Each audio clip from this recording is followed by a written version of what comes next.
The catch is made by DJ Moore, still going across midfield, inside the 40, the 30. This is Desmond Johnson on the Bleav and Carolina Panthers podcast, here on the Bleav Podcast Network, the #1 podcast network for professionals. Do you believe? If you enjoy the show, please subscribe and rate the show on iTunes. We're available in your favorite directories: iTunes, Spotify, Google Play, Stitcher, Luminary, and TuneIn. You can also find us at Bleav.com and at Bleav Podcast on Twitter. Yo, what is up, Panther Nation? Bleav in Carolina Panthers podcast here on Bleav Podcast Networks. I'm your host, Desmond Johnson, joined by Sports Illustrated Panthers beat writer Schuyler Callihan and the Carolina Panthers all-time leading rusher Jonathan Stewart in the house. It's open mailbag, as it is every episode of Bleav in Panthers. So appreciate everybody that was waiting in line to get in here. Ken Fulkin C, Danny Trieo, and Clay Wright waiting to get in here to hear our opinions on the Panthers. And the Panthers have been pretty busy since last time you saw me Friday afternoon. I was actually in the car, like out in the country someplace. Me and Schuyler just did our episode, and I got an email from Bleav, and they were like, "Emergency podcast time." I'm like, "What just happened?" And then all of a sudden, my my Twitter just exploded with everything, so I had to get back. Shout out to Kevin Avery from the 4-Man Rush and Chris Krogman from Bleav in Monsters podcast, who I grabbed pretty much within 5 minutes, and they were able to come in and do an emergency episode with us. But the boys are back in the house. We'll get their opinions on where were they when they found out the Carolina Panthers had done something that I don't think they've ever really done before in terms of something to this effect. We'll get your ideas on what it might mean, who they might be targeting, and of course, free agency hasn't officially started yet, but teams are able to kind of, it's that gray area where you can kind of start signing people already. It won't be official till Wednesday at 4, I believe. We've got some movement already, some vets we already had, some new faces coming in.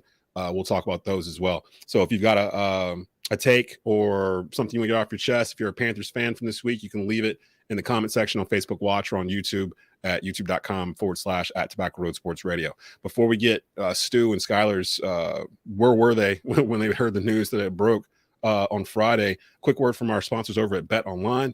BetOnline remains your #1 source for all your sports betting this season, everything from NFL playoffs to pro and college basketball, UFC, MMA, and more. You'll always find the latest odds, team matchup info, player news, and game trends at BetOnline with live betting options, free contests, and live scores for almost any sport or game imaginable. BetOnline is truly the fastest and easiest way to bet on all your favorite leagues and events. Head to their website today or use your mobile device to join and receive your 50% welcome bonus with your first deposit. Make sure to use the promo code Bleav, BLEAV, to receive your rewards. BetOnline.ag, where the game starts and where we will start. Going back to Friday, the Carolina Panthers trading with the Chicago Bears for the #1 overall pick in the NFL draft. The Panthers gave up this year's first-round pick, which is the 9th pick overall. They gave up a first-round pick next year, if I'm not mistaken, 2 seconds, and DJ Moore. So let's start off with you, Stu. Where were you when you heard the news that the Panthers had pulled this off, and what was your reaction when you found out what it took to move up from 9 to 1? I was with my family, grabbing some dinner, and I was in the middle of making sure my daughter wasn't going to spill a lidless cup. Yo, that's skill too. Yeah. You know, parenting. Practice, yeah. Especially when you're out and about with a 2-year-old that's in discovery mode. But no, man, it shocked me. I was shocked. I wasn't expecting to trade up, but I wasn't expecting to lose DJ Moore in the midst of it. And I don't think anybody was. But you know what? Like, I feel like this is one of those years where, you know, Carolina Panther fans are experiencing things that a lot of fans probably experience around the league, where you have a GM, you have an ownership and an organization that really wants to position themselves to win games, you know, willing to, put themselves out there, essentially. I mean, that's exactly what they did. But, but really, I think they really get the upside here because now they control the whole entire draft. And you're really saying we're going to get a discount at a quarterback that is going to lead our team for the remainder of, his tenure. Hopefully that is a long, lengthy career that's backed by many playoff runs and, hopefully some Super Bowl appearances. That's what you go after a quarterback for, especially the way we are doing it. So obviously there's someone there that they really are eyeing. There's probably multiple guys that they like, and so they're going to probably use this time to really take the due diligence to sit down with all the guys to really make the decision for themselves rather than, being stuck at 9 and just having something fall into your lap. And so, no, I'm excited I think if you're a Carolina Panther fan, you're excited, for what's to come. So, Schuyler, where were you when the news broke? Previously on Bleav in Carolina Panthers, me and Schuyler were actually doing we were doing a Friday episode. Stu couldn't make it last Friday, and I went back to listen to it after the trade happened just to kind of make sure we didn't talk a whole lot about, well, what if they go up or whatever. We did sprinkle it in there a little bit, but it actually is still a good episode. We were talking about the veteran quarterbacks that were available at the time and the young quarterbacks and what should Carolina do, move around. So it kind of fell into place with it. I think a lot of people might have saw it and thought, oh, well, that's just all old. It's not new. It's not good stuff anymore. Honestly, you can still listen to that episode and still get a pretty good analysis of what we were talking about with the quarterbacks. But Schuyler, you had told me that you were about to leave to go have dinner with your in-laws right before we finished the episode last Friday. And I remember you had told me and Stu that anytime something's happened this year with the Hornets or the Panthers, you've either been en route to get something to eat or you've been sitting someplace eating. When Matt Rule got fired, for example, I think you were on the way to Dunkin' Donuts or something like that. I can't remember what it was. You were in the car going someplace. Where were you when you found out the news about the Panthers trading up to 1 from 9 with the Bears? So we had actually just got to South End, just got to the parking lot to go eat, and I can't even remember this place we ate at, but got pulled in there, got the text. Well, actually, my wife, she was the one. She was like, "Did you do something on the trade already?" I was like, "What do you mean?" She goes, "They just traded DJ Moore." I was like, "Shut up! No, they didn't." And because usually I get 3 or 4 texts before I start getting all the floods from notifications on Twitter. So I kind of get a little bit of a heads up, not much of one, but I mean just a little bit. And no, I had no idea. And I thought she was messing with me. And I was like, oh my gosh. So I was like, just go ahead and I'll be 10 minutes. So got it up. But I mean, it never fails, man. I told you guys before the show, there will probably be a free agent signing today when I'm en route to Spectrum Center later tonight for the Hornets game. So you can thank me if that happens.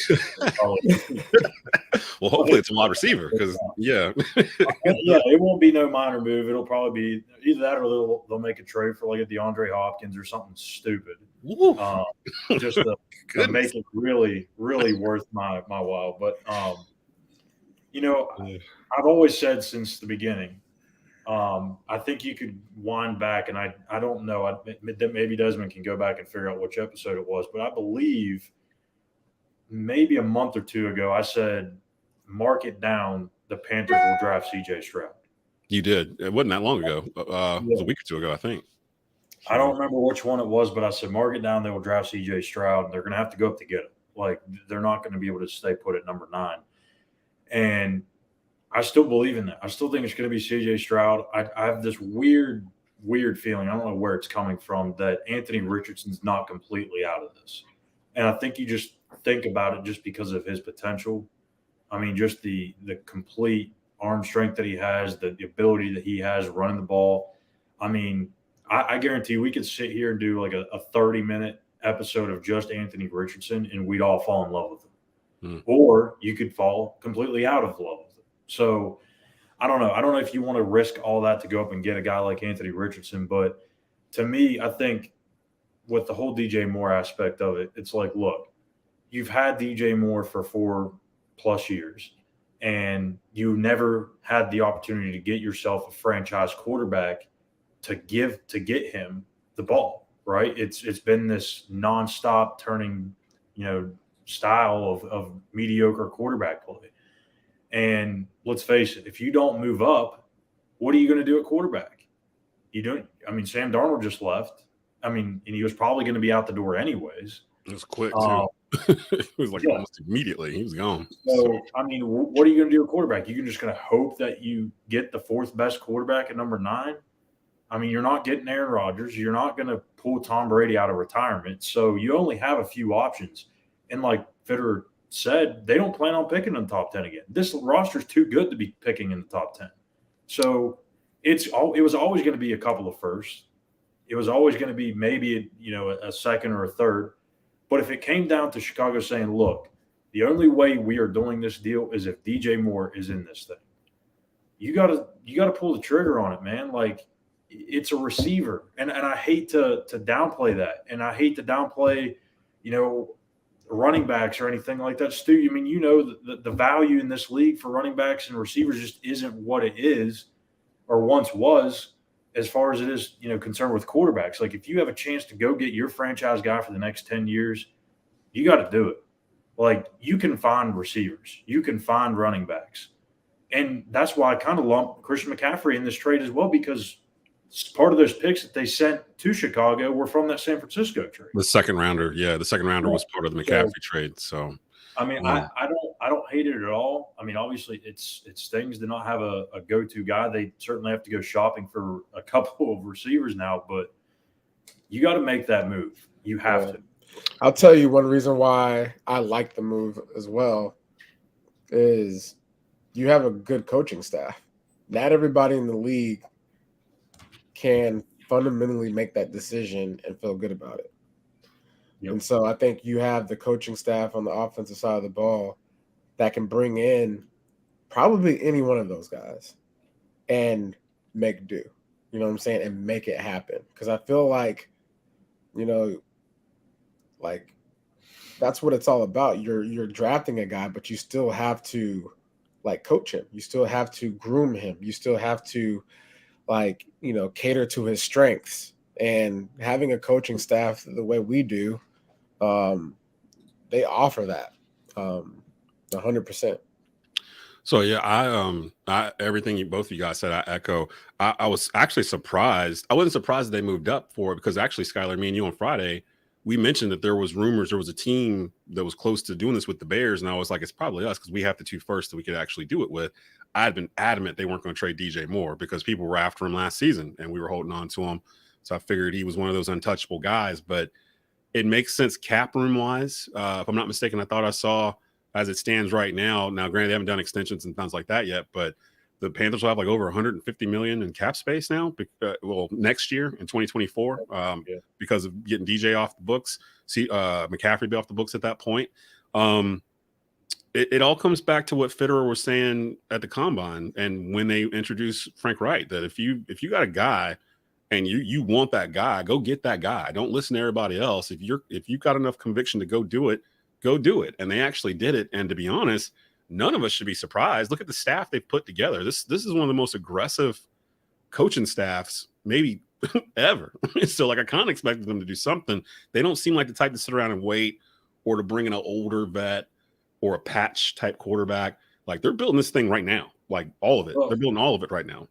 The one way I look at it too with this class is if you have a draft class that's got 3 or 4 guys that are top 10 worthy at quarterback, they're going to go boom, boom, boom. So you have to make that jump up there before somebody else does. You can't let, say, Vegas or even Atlanta at the time get up to number 3 with Arizona, and then all of a sudden you're really stuck because you had to go up to number 1. Like we've said a million times, you're not getting number 2 because Houston's there.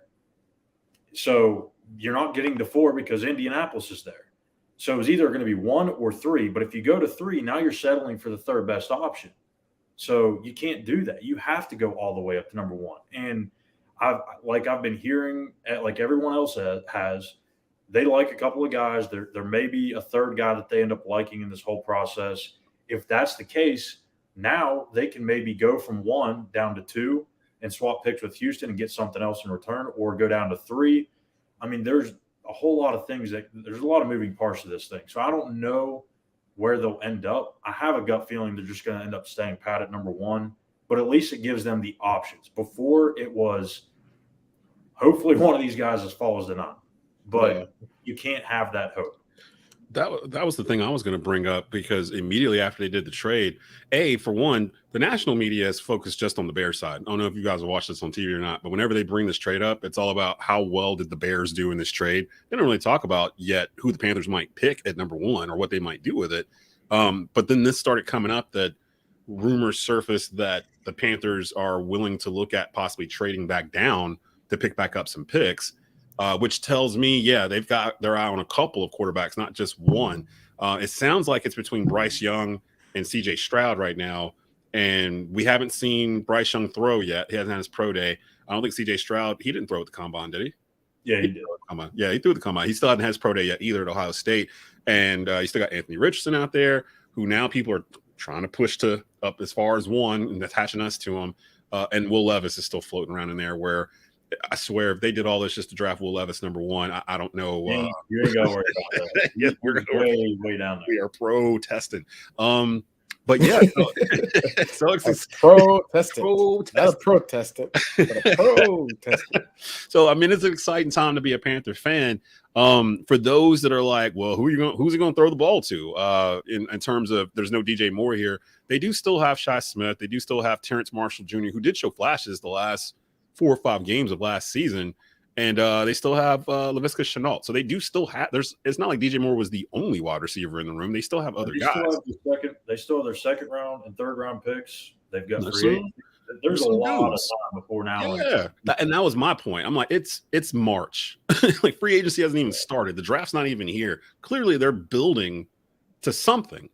Let's let them build. Let's not worry about whataboutisms basically with this. Oh, you traded to 1, but what about the fact you don't have any wide receivers because you traded off DJ Moore? How about we go get some people? Right. I think there's a method to the madness, right? Like, you're not just going to make all these moves or give up all those trade assets in terms of draft picks and not have a plan in place for DJ Moore. They've got probably 3 plans in place. They may have, okay, we've got 2 or 3 guys we like in free agency, and then we've got these guys in the draft. Yep. That's option 1. We've got these guys in free agency and these guys in draft. Option 2, not the same thing with option 3. And then you got the trades. You can make a trade for somebody. Like I said, I don't know if they're going to go for a guy like DeAndre Hopkins, but how old is DeAndre Hopkins? There are many ways that they can do this, and I would be shocked if they don't have very many, or if they don't have at least 2 or 3 different backup plans. How old is DeAndre Hopkins? 30, 31. Yeah.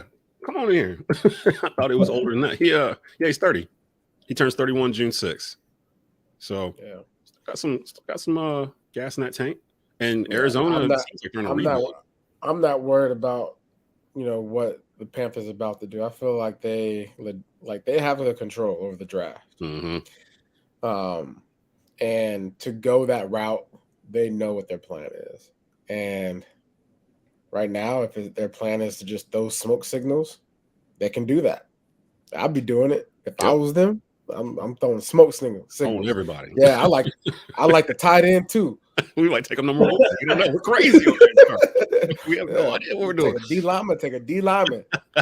Like, Lamar's still out there? Oh, we got this number 1 pick. I'm actually warming up to trading down if they got to do it just to get some picks back. But they still have 6 picks in this draft, like right now. So they still got pretty much a full draft after giving up. I saw something. This is like the first time that we've had a complete draft going into this draft that we'll have a complete draft in each round. And people got to be either outsiders or not paying attention if they think for 1 second that Scott Fitterer is not going to go into this draft and move some picks around to pick up some extra picks. That's what he does. Like, that's his MO. Like, as soon as I saw it, I was like, well, we still got that high second. He's going to flip that to like a let that man work. Second and a 4th, and then he's going to move down again, and then he's just going to flesh out the rest of it. You get these wide receivers back into the first round too. Like, if there's a receiver, say like Jackson Smith and Jigba, CJ Stroud's receiver and teammate at Ohio State. If he's Ah, still there in the mid-20s, they can maybe take a second and a future second or a second and a couple of thirds and get up there to where they can get their guy that they want at receiver. put him in the wide receiver room with Shaw Smith, who's under 25, and Terrence Marshall Jr., who was on that explosive LSU offense with Joe Burrow, and pretty much every offensive skill player on that LSU offense has panned out. Yeah, speaking to that, like look at Joe Burrow and Jamar Chase. You know, their chemistry in college. Like, hey, you like throwing to that guy. We're going to bring him here. And this is kind of a trend because Philly, Jalen Hurts, and what's his wide receiver from Alabama? We have breaking news. Oh no. Wait a minute. The Giants are trading for Darren Waller. Darren Waller, the tight end. Wow. You said who? The Giants? Yeah. They're trying to get the $160 million man some pieces. You got to give them some people to throw to. Yeah. What's the haul? What are they giving up? Does it say? I haven't seen yet. I thought you was about to break some Aaron Rodgers news or something because not yet, but that's coming. So we got off topic there, but anyway, yeah. But in terms of, I don't know what was that, but what I was going to say was like it's going to create a trickle down effect with the quarterbacks going so quickly. There could be a very good chance that Will Anderson, who may end up being the best player in this draft, goes 5th overall. So if you have the best player in the draft going 5, just imagine what that's going to do to the other positions, especially receiver that, like I just said, not a lot of people like this receiver class. So you may have Smith and Jigba. You may have Quentin Johnston be there at 25, 26. There's going to be some guys in the 2nd and 3rd round, like Josh Downs from Carolina. There's dudes out there. There's just nobody like a Calvin Johnson that's just like a physical specimen at wide receiver that is going to probably be really good when he gets in the NFL. But again, it goes back to our coaching staff. I trust this coaching staff to develop whoever they bring in because they have a plan. Like they clearly have a plan. And I think what some of the Panther fans are doing, they're applying previous regimes to this one in terms of what they expect to happen next. And like they're kind of looking at like, oh, well, David Tepper's crazy because he's traded away all of our picks for this, not realizing we still have a full draft, like was still in front of us and 6 picks available to use to move around or do whatever. It's almost like they're kind of expecting the worst, like the other shoe to drop. Like, okay, so they did this, but they don't have any wide receivers. Like there's got to be a but to it. And I think the 3 of us are kind of cool in terms of there's this. And now there's some more. It's like they're just going to keep doing this. Like they're just going to keep building this thing up. And I think eventually the national media will finally catch on. Right now, they're still kind of under the radar, which is nuts because they just traded for the number 1 overall pick. And they're still not really getting talked about a whole lot. But I'd imagine that'll change here soon as they're getting ready to evaluate these quarterbacks. Some of the other news from this week from the Panthers, free agency is basically opened up. Definitely follow Schuyler on Twitter at Callihan _ to get the latest from All Panthers SI as we go through this because this stuff's going to start moving pretty quick. I'm going to start with the first move they did. They tendered Sam Franklin Jr. safety on a 1-year deal, and that's good for depth. If I'm not mistaken, Ejiro really uses a lot of his secondary in his scheme, right? He's pretty much running the diamond. Sam Franklin. Yeah. Very big special teams guy. Very, very big. Okay. Yeah. Oh, you know what? They did mention Chris Tabor being there and Pro Bowl level type of guy. So they're keeping guys. They've spotlighted guys that were from the previous team to stick around. Chris Tabor probably really wanted Franklin to stay, the special teams coordinator. So he's back in the fold. This one was pretty cool. Panthers signed Saints defensive tackle Shy Tuttle to basically play nose tackle in the 3-4 base they're going to be playing. I wanted to ask, does that mean Derek Brown's going to be playing defensive end in the 3-4? So I don't really know because I'm getting 2 different, like I'm getting mixed signals. I think we're probably going to see Tuttle at the end. I don't know. I mean, I think they could go either way, but regardless, you got 2 really massive dudes. You mean Tuttle on the outside at end? Yeah, and the one interesting stat about Shy Tuttle, I was doing my research on him last night. he doesn't get to the quarterback a lot. So there's not a lot of sacks. There's not a lot of QB hits or tackles for loss or anything. He's pretty decent against the run. He's more of just like a clog, right? He's just going to eat up space, eat up blocks. But the one thing that really stood out, 14 passes defended. That means he's getting his hands on balls. He's getting his hands up. Yeah. 14 PBUs, that's as many as C.J. Henderson has had in 3 years. Yeah, you remember the interception he had where he stiffed on Matt Ryan? Yeah. What? Yeah. Blew through Matt Ryan. Like literally threw him like 5 yards ahead. He probably deserved it. But I think also too, what you get there, he'll probably end up being more of your one technique type of guy, right? If they ever go under or over, 3-4 is usually you have that in the mix. And so, but what that does is it actually frees up our boy DB to get active. So I feel like, if you ever get into a 4-down front situation, hello.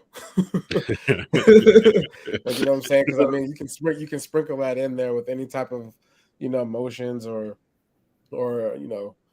shifts and whatnot with the defense, just to give a different look to the opposing offense. And usually, especially whenever we play 3-4 defenses, I look at the Denver Broncos. Like whenever they went, to a 4-down front, it was one of those switch ups that kind of throws you a curveball, because you have certain protections that you go into the game with, where you have, certain obligations. And so as a 3-4 defense, you have the ability to really disguise a lot. And I feel like adding him to the mix, always knowing that you'll have someone to just plug up stuff and to be that solid, you can't come here guy, really opens up our defense. What do you think that does for Yetur? Because I mean, he'd be a stand-up in this, right? Because I can't see him as a outside linebacker in this, right? Yeah, I think we got to find somebody else on the other side. Yeah, I think so too. And I think there's plenty of we got to just get somebody that's really active there on the edge, because what you don't want is for offense to go into a game and say, oh well, Brian Burdens is over there, so like we'll this year, like they did all this year, pretty much. I want to hear Stu's football talk. So I want to give the fans kind of an opportunity to learn right here. So Stu, kind of explain the difference or I guess the change that you're going to see from a 4-3, what they ran last year, to now a 3-4. So explain like what that looks like, what the traits are going to look like, what they want. So what you want out of 3-4, you want somebody that's solid at the nose. You need somebody that's like a mountain, if you would say, right? Yeah. And then, on the end, you want one guy to be a mix of, a rusher and a run stopper, right? You need somebody that can do both, absolutely, but do both. And then you need somebody on the other side, kind of in the same realm, but doesn't have to necessarily be a dog, but needs to be able to hold their ground. They got to be big guys, because at the end of the day, you got 3 offensive or defensive linemen, right? That's supposed to take up space. That's supposed to control, get double teams, those types of things, right? But then you have 4 linebackers. They're not true linebackers. You're going to have one guy that's just going to rush every time. They're going to, and that's what. And if I'm Brian Burns, I'm excited, going into this season, because now you're telling me that I can just go. I can just go every time and pin my ears back and be, like Von Miller. Oh, great. And so then you have the other side, the other guy on the other, whether he's a Will or a Sam backer, that's the guy that's going to be in coverage. That's the guy that's going to be, run support and whatnot. And so, yeah, you have 3 down linemen. You have your 2 outside backers. Again, one of them is technically a guy that's just going to come every single time. And so if you have that, that's really your 4 down lineman as opposed to, the 4-3. It's just now you're in a 3-4. And your bodies are a lot bigger within the scheme. And so it's for an offense, it's if we do one of those things that Pittsburgh Steelers did that they're usually doing, where they got guys standing up, got guys down, moving around, got the safeties coming down, it gets confusing because as an offense, what you want to do to a defense is get them to hesitate, right? Get them Get them thinking. If you get them to hesitate for just a second, you got them. What the 3-4 defense does, especially if you do it right and you have the right guys in the right positions and they're healthy, you're getting the offense to hesitate, meaning you're getting the quarterback to hesitate. You're getting the offensive lineman to hesitate. Oh, that's my guy. Wait a minute. No, that's my guy. And that's where havoc can be had. So as of right now, I guess we're looking at I guess would you say Tuttle would be the true nose or Derek? I think Tuttle. And Brown is one end. You're going to need another end unless Matos is the guy that they're going to roll with. And I agree with Stu. I don't think that they're going to do that. I think they'll probably try to upgrade there. But your linebacking core looks like Ryan Burns, Shaq Thompson, Frankie Louvu, and probably right. Who'd you say? Jeremy Chin. Yeah, Jeremy Chin. And what I read, they're going to run Jeremy Chin kind of like the way the Steelers ran Troy Polamalu, which got me super excited because he'll be able to drop back. They can send him in blitz packages and send him inside, which he was good at doing. When they put him out just in the secondary this past year, I felt like he dipped a little bit. He's kind of a tweener in between, and that's what he was in college, and that's how he was used the first year with full snow.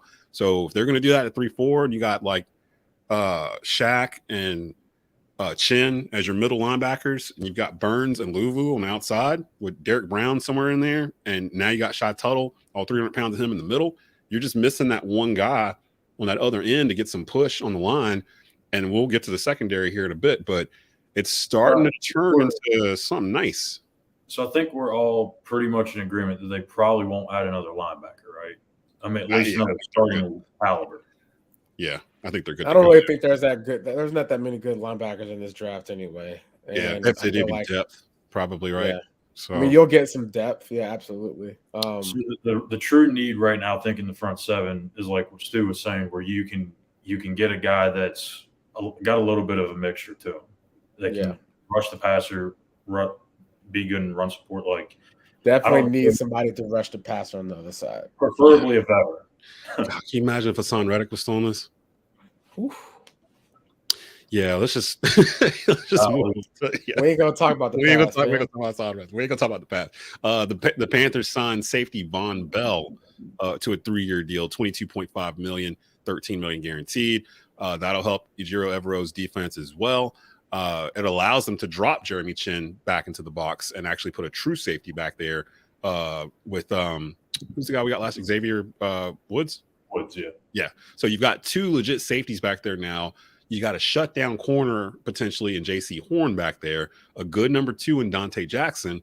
You got a pretty good second. Actually, now that I just said that out loud, that sounds really good. That sounds damn good as a secondary with what they're going to have in front of them.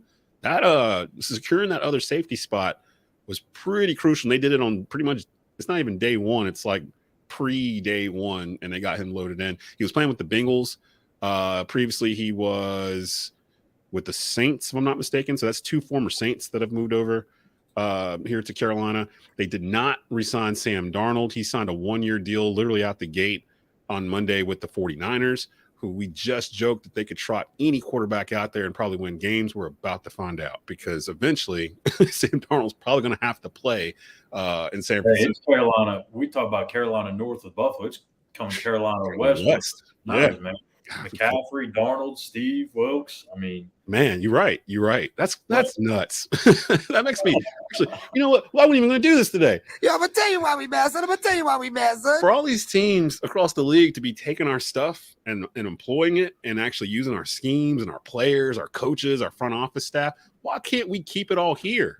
Why can't we keep this here and have something to show for it instead of being like, Oh, Buffalo's good? Yeah. Some of our guys are up there. Oh, 49? Yeah, they got some of our boys over there too. Like it's crazy to me how much these people leave here and excel with the kind of same mentality we had going into it. So I don't know. I think the whole signing with Von Bell, to me, that was essentially signing two players in one deal, because now you can move Jeremy Chin down. You can play in the box. He can play multiple roles. But to me, that takes care of two needs, because Scott had talked about probably need to add a safety and some more athleticism at linebacker. Well, you just did that by signing one guy. Yep. So talk about getting a discount. God, that's good stuff. Good stuff. This one I thought was the biggest re-signing they had on Monday. Carolina Panthers re-signed center Bradley Bozeman, 3-year deal, $18 million. Shout out to Brad. His wife, Nikki, who's very active in the community and on Twitter. They really ingrained themselves with the Panthers fan base, I've noticed, throughout the course of this year. You can kind of tell that they really like it here. And they got that deal done pretty quick. With that deal being signed, all 5 starting offensive linemen for the Panthers from last year that we finished with are all under contract with the Panthers through 2024, I believe. So at least the next 2 seasons, you're going to have Ickey, you're going to have Taylor Moton, Bozeman, Austin Corbett. Who am I missing? I'm missing the other guard. Christensen's still on his rookie contract. So yeah. So I mean, you've got the squad that was helping them rush for 140 plus yards the last 9 games of the season last year. They're all back, and they're actually going to be probably protecting a rookie quarterback. This whole idea of having a bridge quarterback coming in, I don't know if that's the case now that they've moved up to 1. That was when you had a project possibly an Anthony Richardson coming in. But not now. Now I think you're in a position where you can actually find somebody that you might be able to start from day one. Out of all these signings, which one would you say was the most important for the Panthers to date so far? I'm going with Bozeman, but some of these other ones, like you just described, really helped the defense. Yeah, I mean, Stu, I think you're muted. Hold on. Yeah, I think your mic's muted, Stu. Oh, my bad. I was going to say, yeah, I would say Bozeman is definitely the most important and the best, because, I mean, you look at the season last year. I mean, he was a key element of why we were able to move the ball, almost kind of, just turned our offense into a, imposing their will in the run game. So I think that was the most important one for sure. I have seen a lot of people, a lot of Panther fans were hoping that Matt Corral was going to get a shot in this.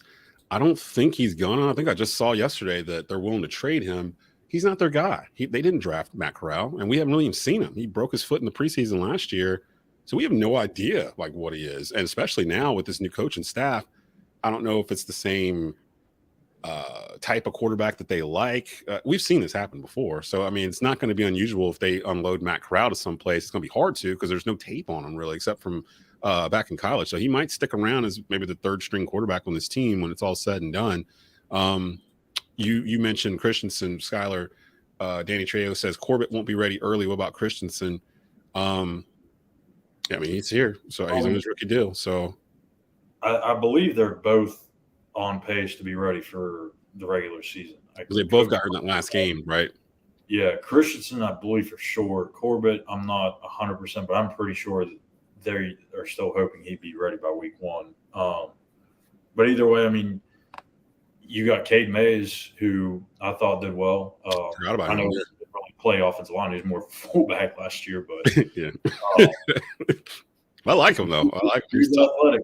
So I mean, I do have something why I'm mad. I just thought of one. I didn't think I was going to. Yeah, I'm going to tell you why we mad, son. So I actually been kind of thinking about this for the last 2 days. Why is it called legal tampering? Because if it's legal tampering, is it really tampering? They're just talking. Just talking. Right. I mean, because you still can't officially sign them.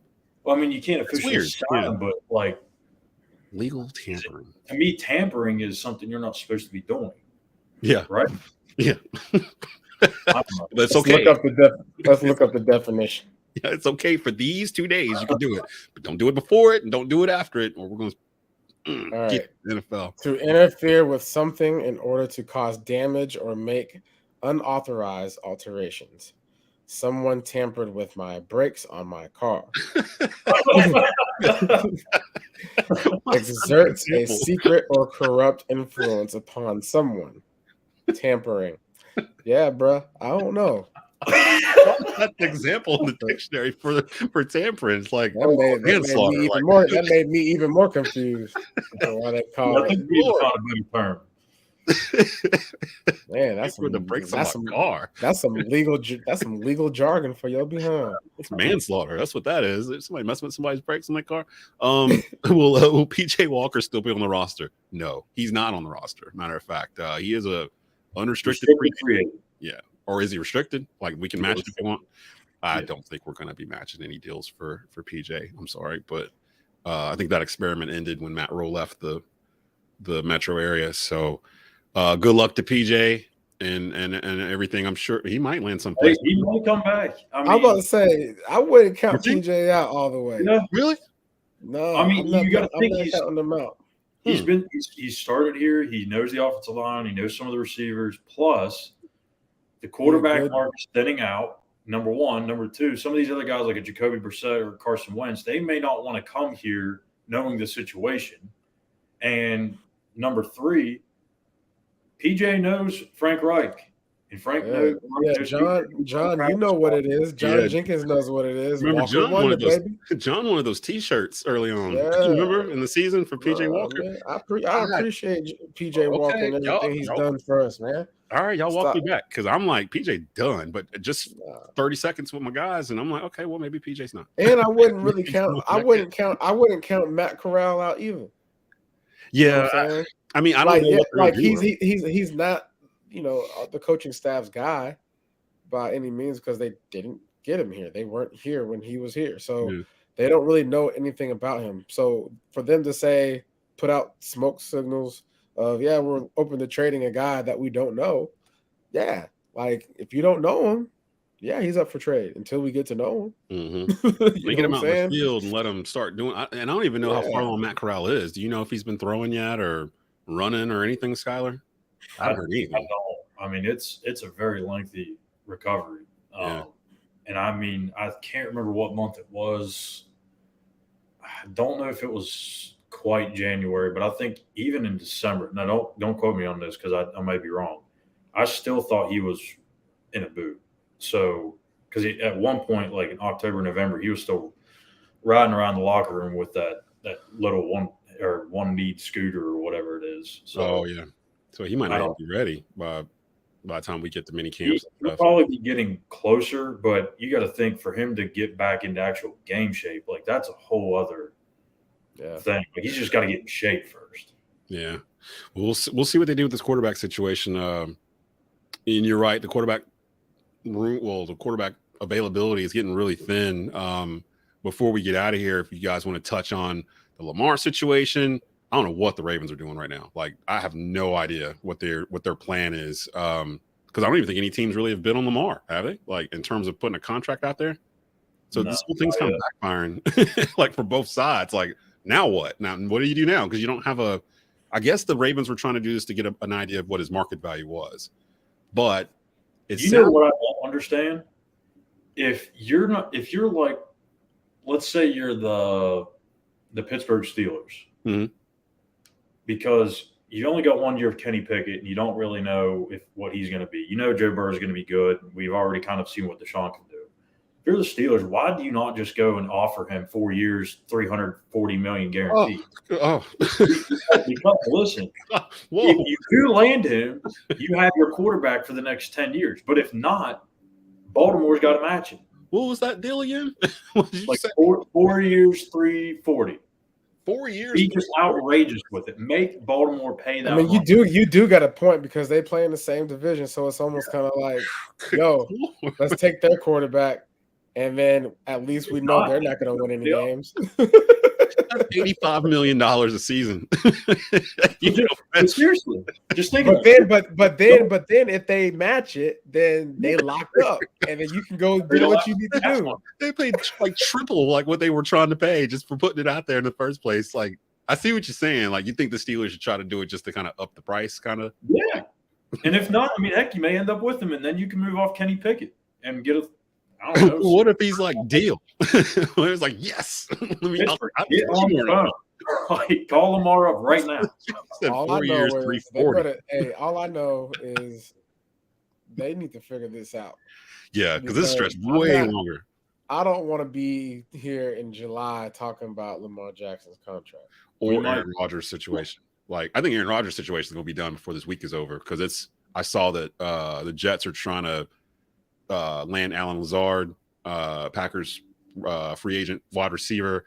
They're keeping an eye on Randall Cobb, who people might be familiar with, who came back to the Packers, one of Rodgers' receivers. It sounds like it's lining up where it almost sounds like Rodgers is like, look, I'm either going to retire, or if you can get it with the Jets where you get me some of my pieces and some of the things that I like or whatever on the roster, so when I drop in, we can go and actually compete, I'll go play for New York and I'll give them 2 years or whatever it might be, because all this is happening before time. But do this first. Yeah, do this first, because I don't want to get stuck in the with the Jets and have like, who's their wide receiver? Well, they just drafted a guy last year. Because remember, that was part of the problem. That was part of the problem with the Packers. What, 2 years ago, where he was upset, not being part of the discussions with free agency and the draft and all that kind of stuff. So I mean, obviously that might be one of the things that is in play right now, is get the guys there that I see fit, and then I'll come.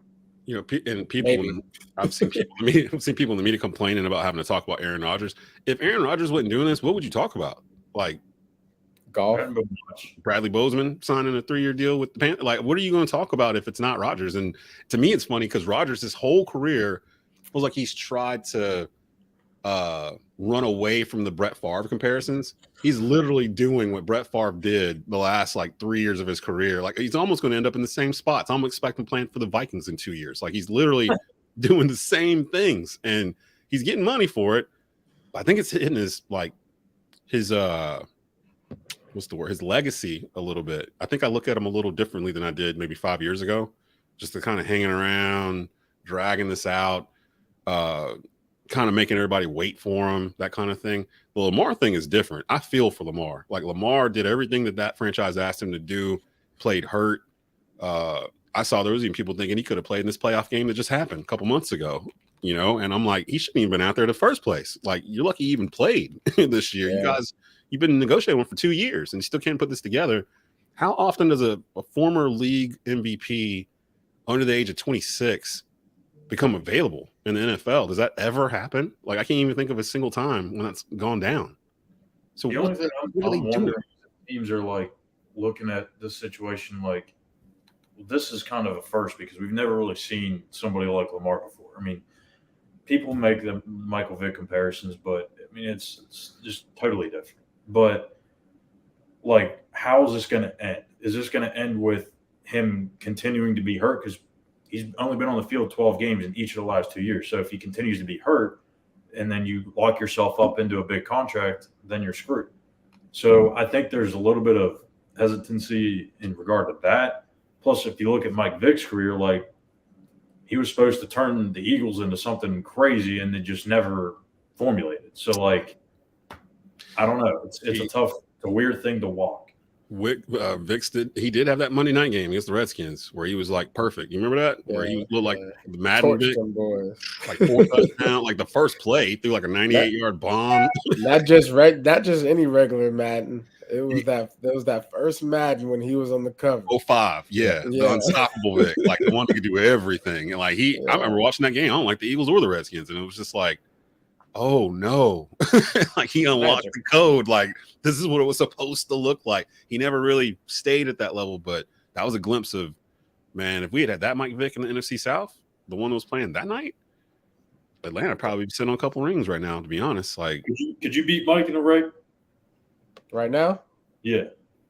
Yeah, I can beat him in a race. He said he was running. Clearly, Actually, I think he said he was running like 4.6 right now. Still, I was like, what? No, I'm definitely coming in at like 4.5 at least.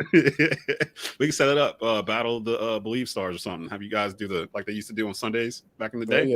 Yeah. 40-yard dash. We'll hook that up. Somebody was asking earlier if we could find Steve Smith to come in and talk about the wide receivers in this draft class. I don't know. Maybe we'll try to find him. I don't know. He's busy too. Yeah, he's busy. He's following the draft in depth. He's got a podcast. He's got a podcast as well. You should check it out. Yeah, I forgot the name of it. Cut to it. That's right. And it's really good. Definitely check out Smitty's stuff.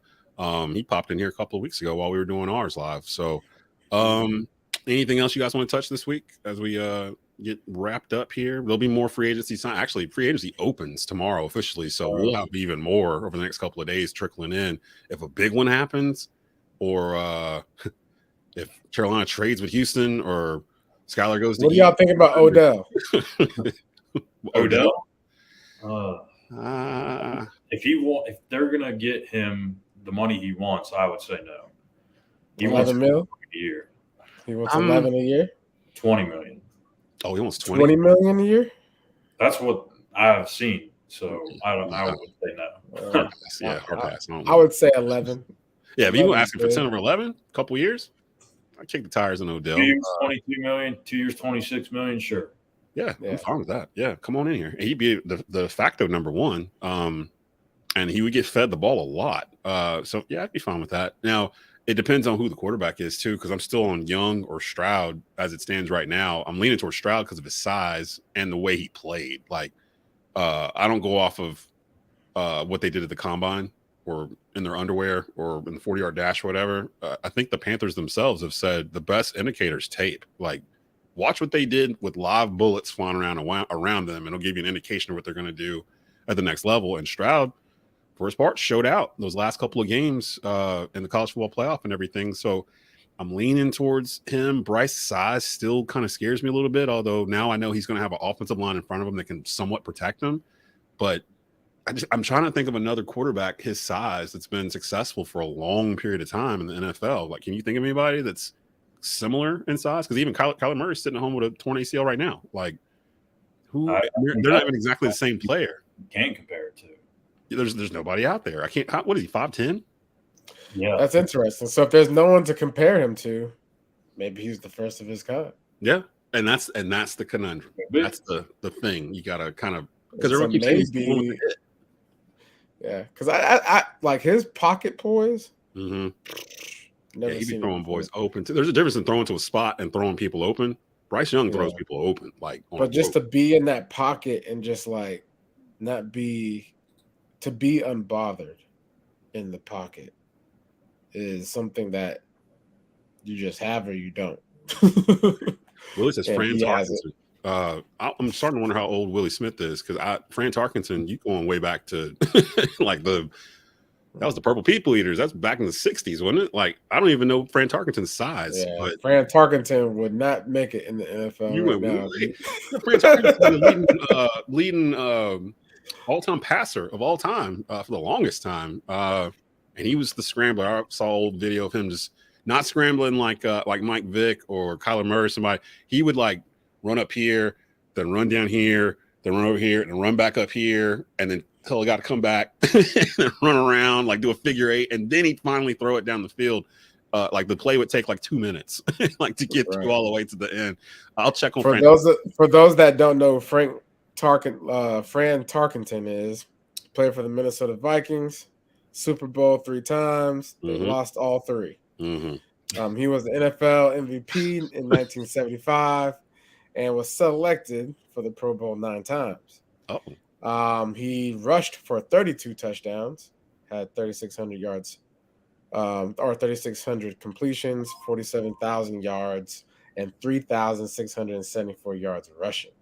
That ain't bad that's pretty good for a quarterback. Hey, Fran was out there doing the most, and he was 6 foot. He's 6 foot. Yeah, 6 foot. Right, Drew Brees size, I guess. But he's 83 years old. He's 83 years old. Come out here and throw that rock still right out now. Here doing it. Yeah, you come out sling it right now. Let me be your backup. I'm Fran Tarkenton. Yeah. Any I'm trying to think of anything else that we haven't got to. I'm looking through the mailbag here. Have you all given your take on CJ Stroud? He's very poised in the pocket too. Kind of, sort of. We've danced around the young pups a little bit. We've got some time to do that as we get closer to the draft. And we'll definitely look at the quarterbacks because, again, we don't know exactly where. Yeah, we're at 1, but with all the stuff circling around it, we don't know if we're staying there or. One thing that I'll say about Stroud is I saw the game against Georgia, and there was a couple of plays where he hesitated, and when he hesitates, he's got to it's think. not really good. He's got to, and so holding on to the ball in this league, you got to make sure you're protecting the ball. And it wasn't Georgia. I can't remember who it was, but he was on point versus Georgia. But yeah, he was on point. It wasn't Georgia. It was another team. Michigan. It might have been Michigan, but like he got sacked.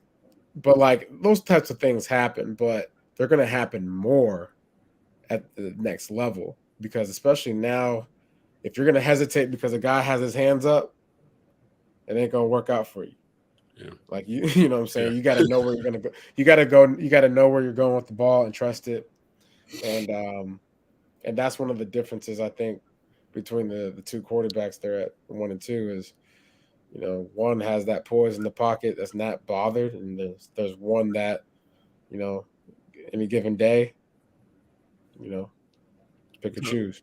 Riz says what Stroud did against Georgia, Bryce has done his whole college career. Bryce Young is a former Heisman Trophy winner, national champion. And again, he made this comment a couple of weeks ago where people were talking about his size. He has played at that size his entire life. Like he's been, no matter the level he's been on, he's always been the small guy. So he knows how to protect himself. He knows how to do this and that. I would not be surprised if Carolina stays put and gets Bryce Young. And there's always been this narrative of like Alabama quarterbacks, like always having the best targets to throw to. You look at what he had. I mean, he doesn't have a top end receiver at Alabama this past season.